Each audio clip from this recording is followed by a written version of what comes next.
आज 5 फरवरी का दिन उत्तर प्रदेश के लिए काफी अहम रहा, क्योंकि अब तक देश के तमाम शीर्ष नेताओं से लेकर योगी कैबिनेट तक ने प्रयागराज में डुबकी लगा ली थी। लेकिन आज प्रधानमंत्री मोदी महाकुंभ पहुंचकर विपक्ष को सोचने पर मजबूर कर गए। ऐसे में आज से एक दिन पहले हुई घटना मोदी को क्यों सता रही है और संसद में हुए इस घटनाक्रम के बाद पूरे देश के हिंदुओं में क्यों भारी गुस्सा है। आखिर किस सांसद के बड़े बयान के बाद महाकुंभ के राजनीति में एक बार फिर मोड़ आ गया है, और इस बार तो अखाड़ा परिषद के अध्यक्ष रविंद्र पुरी किस सांसद को खास इलाज की जरूरत बता रहे हैं। ये कुछ ऐसे सवाल है जिनका जवाब अपनी आज की इस रिपोर्ट में हम आपको दिखाएंगे भी और बताएंगे भी। दरअसल समाजवादी पार्टी की सांसद जया बच्चन का एक बड़ा बयान आने के बाद महाकुंभ को लेकर इस समय राजनीति काफी तेज हो चली है।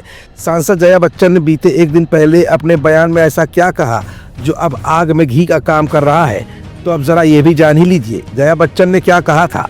बच्चन का दावा था कि भगदड़ में जान गंवाने वालों की लाशें पानी में फेंक दी गई थी। जया बच्चन यहीं नहीं रुकी थी। संसद परिसर में पत्रकारों से बात करते हुए सपा सांसद बच्चन ने कहा था कि अभी सबसे ज्यादा पानी दूषित है तो वो है कुंभ का। कुंभ में वहां मची भगदड़ में जिन लोगों की मौतें हुई उनके शव नदी में फेंक दिए गए हैं, जिससे पानी दूषित हो गया है। असली मुद्दों पर कोई बात नहीं कर रहा है। सपा सांसद ने इसके साथ ही महाकुंभ में आने वाले लोगों की संख्या पर भी गंभीर सवाल उठाए थे। उन्होंने कहा था कि कुंभ में आने वाले आम लोगों को कोई विशेष सुविधा नहीं दी जा रही है, उनके लिए कोई व्यवस्था ही नहीं है। ये झूठ बोला जा रहा है कि वहां करोड़ों लोग आ चुके हैं। सपा सांसद ने इसके साथ ही महाकुंभ में आने वाले लोगों की संख्या पर भी सवाल उठाए थे। उन्होंने कहा था कि कुंभ में आने वाले आम लोगों को कोई विशेष सुविधा नहीं दी जा रही है, उनके लिए कोई व्यवस्था ठीक ढंग से नहीं की गई है। ये झूठ बोला जा रहा है कि वहां करोड़ों लोग अब तक आ चुके हैं। इतनी बड़ी संख्या में लोग किसी भी समय एक जगह पर कैसे इकट्ठा हो सकते हैं। जया बच्चन का ये बयान एक्स पर दिन भर टॉप ट्रेंडिंग में रहा भी था। इधर जया बच्चन के इस बयान के आने के बाद अब विश्व हिंदू परिषद ने उन्हें गिरफ्तार करने की मांग उठा डाली है। इसके अलावा भारतीय जनता पार्टी के नेताओं, धार्मिक संगठनों ने भी बच्चन के बयान पर कड़ी आपत्ति दर्ज कराई थी। वीएचपी यानी कि विश्व हिंदू परिषद ने कहा कि गलत और झूठे बयानों के जरिए सनसनी फैलाने के लिए जया बच्चन को गिरफ्तार किया जाना चाहिए। उन्होंने कहा कि महाकुंभ आस्था और भक्ति का आधार है, जहां धर्म, कर्म और मोक्ष मिलता है।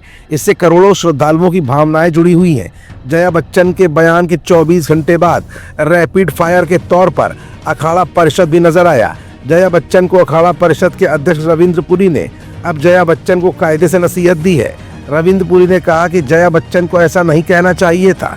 उन्होंने कहा कि शव को गंगा नदी में फेंका गया, उन्होंने ऐसा होते देखा क्या? क्या वो महाकुंभ में आई थी? आपको अपना इलाज कराने की जरूरत है, वो बीमार हो गई हैं, इसीलिए इस तरह की बयानबाजी कर रही हैं। फिलहाल हिंदुओं की आस्था से जुड़े हुए तमाम मुद्दों पर जब जब आवाज उठी है, तब कहीं न कहीं इसका खामियाजा नेताओं को भुगतना ही पड़ा है। पिछली दीपावली में हिंदू देवी देवताओं पर की गई अभद्र टिप्पणी को लेकर स्वामी प्रसाद मौर्य की राजनीति पर भी ग्रहण लग गया है, जो अब तक जारी है। अब ऐसे में जया बच्चन के इस बयान के आने के बाद हिंदू संगठन जया बच्चन को आने वाले समय में अब और क्या तगड़ा जवाब देते हैं, ये भी जल्द ही साफ होने वाला है।